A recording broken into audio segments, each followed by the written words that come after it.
Hey everybody, and welcome back to the channel. So just a quick little video today. I thought I would do a little video, I think I did it last year as well, on cutting back your dogwoods, poorness. So here we've got one that needs cutting back. I say it needs cutting back. You don't have to cut them back every year. If you leave them to grow, actually, they will produce flowers, which this one probably would if I left it. At the top there's some small buds forming there. But obviously the main reason for dogwood is for winter interest. That's the main thing with them, for the stems, the red or the different coloured stems. So there's this one here that needs cutting back. So I thought I'd do a few different ways. This one I'm just going to cut back to where I've done it before. And then down the garden here is another one which I remember tidying up last year. But this one actually needs more of a rejuvenation prune, I think. Personally, it's got very woody and clumpy. So there's these clumps that have formed where it's been cut back every year. And there's a lot of dead in amongst it. And I think what I'm going to do is just cut it hard back to the ground and let it rejuvenate fresh, because it's actually starting to get a lot of dye back in. So I'll show you both of them, obviously. The other thing you can do with dogwoods, if you don't want to lose all your growth each year and cut it right back, I mean, this is a year's growth. I mean, they will put on a good amount of growth every year, but some people will prune them every other year, maybe. The thing with them is if you leave them too long, the stems tend to lose their colour and they'll just end up like a woody greeny colour. So it kind of defeats the idea of obviously the fresh growth is the colour. The other thing you can do is maybe just thin them out and take out some of the older wood each year. That's another way of doing it. Leave it and then take out the maybe 2 or 3 year growth down and leave the previous year's growth to carry on. That's another way of doing it if you don't want to sort of butcher it right back. But anyway, I will show you what I'm going to do with these, just to give you an idea.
Okay, so there we go, that is that one cut back.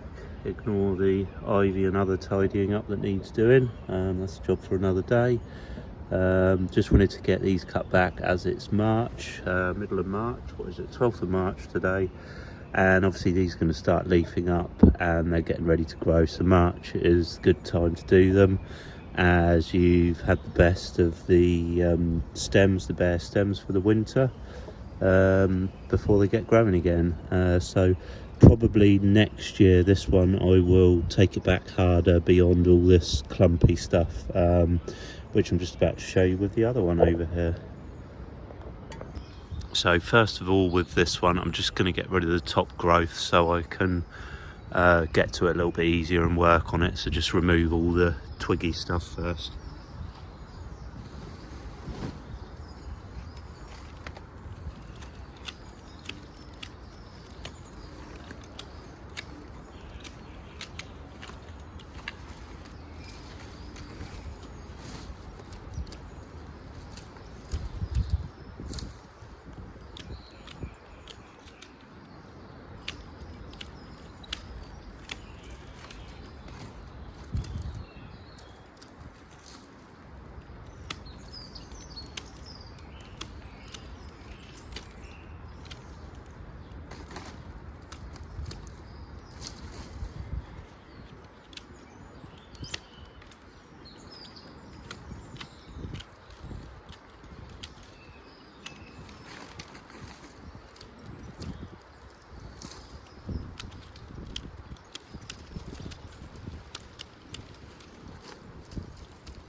Right, there we go. Now I've removed all that, I can get to the main stems at the bottom a lot easier. Got my little chainsaw, so I'm probably just going to use that just to reduce these down as they're quite thick.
Okay, so there we go. That is what I would say quite an extreme taking back of a dogwood. This one's quite old. It's been here, well, it's been here as long as I've been doing the garden, which is quite a few years. And yeah, it was just starting to get very clumpy. Yeah, not very good. And then that's when you start getting a lot of the dye back. I've left a few of these slightly fresher stems. This is what you're trying to encourage, some of these fresh stems to come up from the bottom, the base of the plant.